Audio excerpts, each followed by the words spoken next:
Oke. Jadi hanya dengan menggunakan KTP itu sudah bisa menunjukkan apakah kita terdaftar sebagai peserta JKN.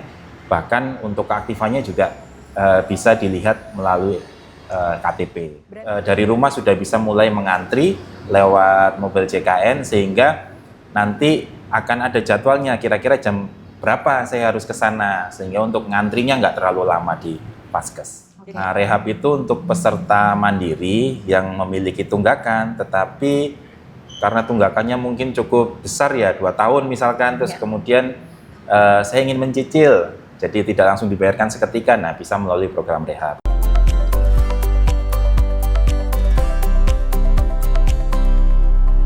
Halo Tribuners, kembali lagi bersama saya Alivia Yumna Amri dalam Tribun Topik yang akan membahas topik menarik untuk diulik.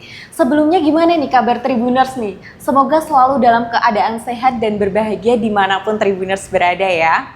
Oke Tribuners, saat ini saya sudah bersama dengan Bapak Henry Army Iriawan selaku Asisten Deputi Kepesertaan dan Mutu Layanan BPJS Kesehatan Kedeputian Wilayah 6. Halo Bapak, mungkin Halo. bisa menyapa ke Tribuners. Halo Tribuners. Halo Tribuners, sehat-sehat selalu. Oke, gimana nih kabar Pak Henry nih? Alhamdulillah sehat. Alhamdulillah sehat ya Bapak ya. Oke Bapak, berbicara tentang kesehatan nih Bapak. Kita akan membahas terkait dengan kanal layanan administrasi kepesertaan program JKN. Nah, berbicara tentang kepesertaan program JKN nih Bapak, mungkin bisa dijelaskan nih ke Tribuners nih, apa sih manfaat dari mengikuti program JKN dan mengapa masyarakat Indonesia harus terlindungi dari program JKN ini sendiri? Nah, program JKN itu sendiri, ini adalah program dari pemerintah yang tujuannya adalah untuk melindungi seluruh warga negara agar terhindar dari resiko finansial saat yang bersangkutan nanti sakit. Nah, program JKN ini sendiri memang diluncurkan untuk membuktikan bahwa memang negara hadir untuk rakyatnya. Program JKN sendiri merupakan program asuransi sosial di mana program ini akan melindungi masyarakat saat ingin mengakses layanan kesehatan. Oke, berbicara terkait layanan kesehatan nih, Mbak. Seringkali ada istilah BPJS Kesehatan, JKN, dan KIS. Mungkin bisa dijelaskan nih Pak, apa perbedaannya biar Tribuners nih nggak bingung lagi. Ya, baik. Kalau BPJS Kesehatan itu adalah badan yang menyelenggarakan program jaminan kesehatan. Programnya apa? Programnya adalah JKN. Jadi program JKN itu adalah Jaminan Kesehatan Nasional.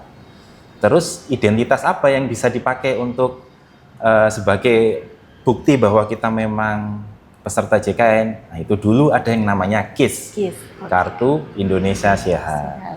Tapi itu dulu, sekarang tidak perlu lagi karena masyarakat sebagai peserta sudah bisa memanfaatkan eKTP. Jadi hanya dengan menggunakan KTP itu sudah bisa menunjukkan apakah kita terdaftar sebagai peserta JKN. Bahkan untuk keaktifannya juga bisa dilihat melalui KTP. Berarti sudah langsung terkoneksi begitu ya Bapak? Terkoneksi dengan Dukcapil. Jadi saat peserta JKN ingin mendapatkan akses layanan kesehatan, cukup menunjukkan KTP saja. Oke, canggih ya Pak ya? Ya, sudah terintegrasi gitu. Oke, Pak, sekarang ini kan Bapak berada di Kedeputian Wilayah 6 ya Pak ya. Untuk program JKN ini sendiri Pak, mungkin bisa berdasarkan persentase penduduk yang sudah mengikuti program JKN ini berapa persen? Nah, kalau di wilayah, kebetulan kalau Kedeputian Wilayah 6 itu meliputi Jawa Tengah dan DIY. Jadi secara total di Jawa Tengah dan DIY itu sudah hampir 100% cakupannya. Cakupan itu adalah seluruh penduduk yang pernah atau posisinya terdaftar sebagai peserta JKN.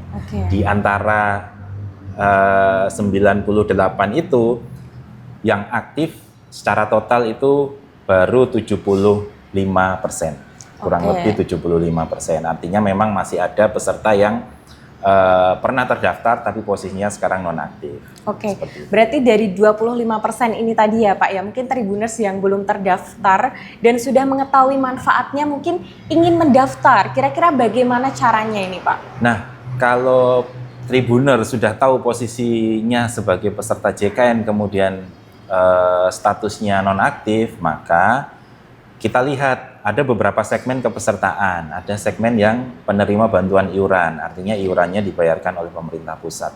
Nah, untuk segmen yang ini harus koordinasi dengan dinas sosial. Jadi nanti dinas sosial yang akan mengusulkan ke Kementerian Sosial. Kemudian juga ada dari pemerintah daerah. Itu pun nanti bisa dengan Dinsos ataupun dengan Dinkes, tergantung di daerahnya masing-masing.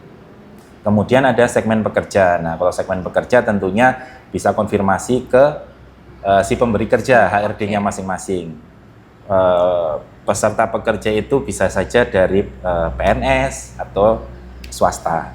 Nah, kemudian ada yang mandiri. Nah, yang mandiri ini silakan Bapak Ibu bisa daftar melalui mobile JKN atau mungkin bisa hadir langsung ke kantor.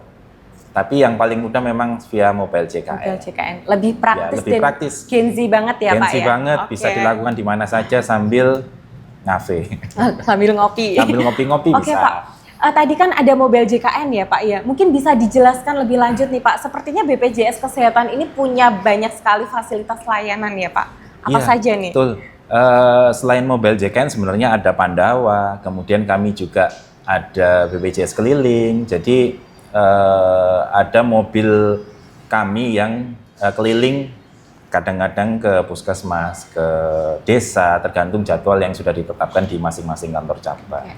Nah, itu juga bisa diakses. Kemudian ada juga call center kami, itu juga bisa diakses.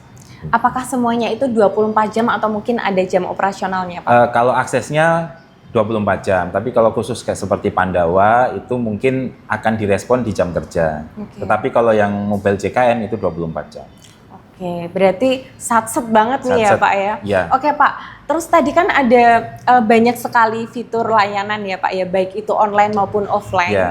Dan terus saya pernah mendengar adanya mall layanan publik, BPJS juga hadir di situ. Sebenarnya apa yang melatar belakangi inovasi ini Pak?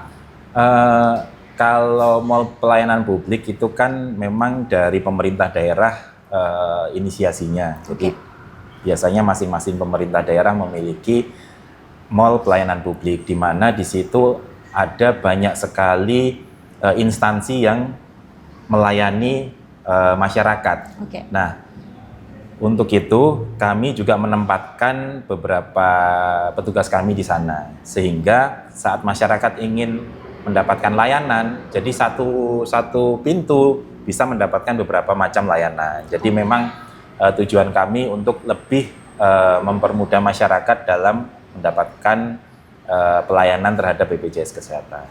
Untuk Pandawa ini sendiri Pak, adakah nomor yang bisa dihubungi dan bagaimana jam operasionalnya? Nah, untuk Pandawa nanti bisa akses di nomor ini ya, Tribuners.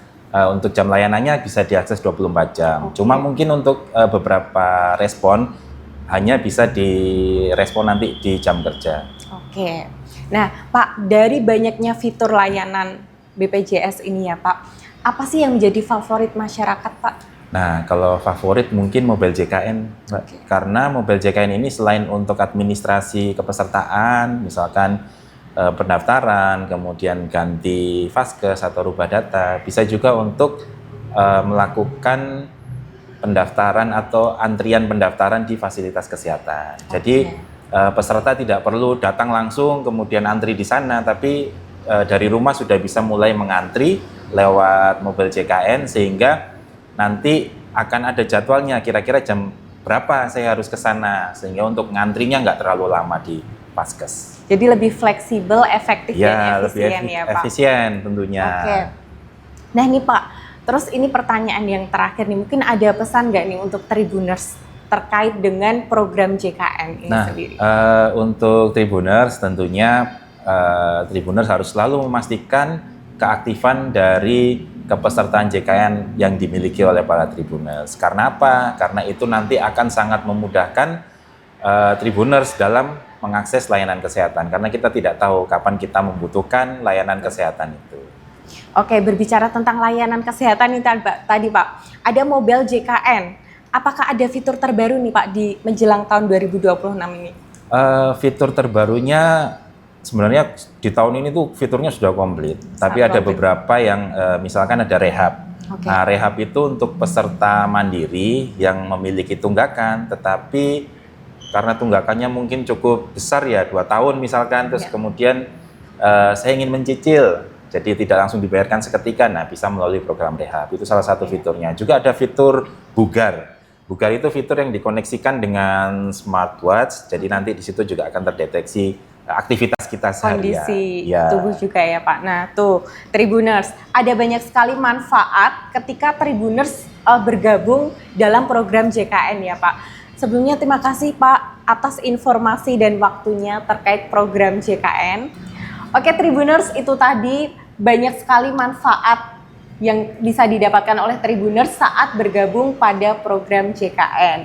Selain mudah dan memiliki banyak manfaat, BPJS Kesehatan juga memiliki banyak sekali fitur layanan yang memudahkan Tribuners untuk bertanya ya Pak ya.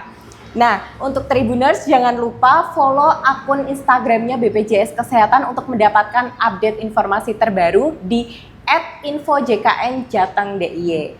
Oke Bapak, saya Alifia Munda Amri bersama dengan Pak Hendri pamit undur diri.